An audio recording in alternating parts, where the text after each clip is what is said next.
5 milyon manatlıq siqaret qaçaqmalçılığı ilə bağlı aparılan istintaq çərçivəsində tanınmış iş adamı Ruslan Eyyubov saxlanılıb. Bir xəbər media Qafqaz.info istinadən xəbər verir ki, Ruslan Eyyubov Baş prokuror yanında Korrupsiya qarşı mübarizə baş idarəsində başlanmış cinayət işi üzrə təqsirləndirilən şəxs qismində cəlb edilib.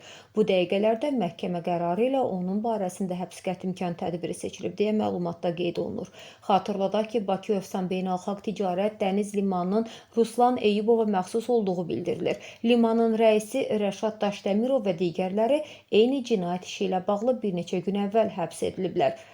Ruslan Eyyubovun qohumluq əlaqələrinə gəlincə, o Dövlət Gömrük Komitəsinin Dəniz Nəqliyyatı və Enerji Resursları Baş Gömrük İdarəsinin bir neçə gün əvvəl vəzifədən azad edilən rəisi general-mayor Həsən Eyyubovun qardaşıdır. Onlar Prezidentin Mühafizə Xidmətinin keçmiş rəisi general-polkovnik Bəylər Eyyubovun qardaşı oğlanlarıdır. İndi saxlanılan Eyyubov həm də kimya sənayesi biznesi ilə məşğuldur. Bu sahədə tanınan İnbi Qrup şirkətinin rəhbəridir.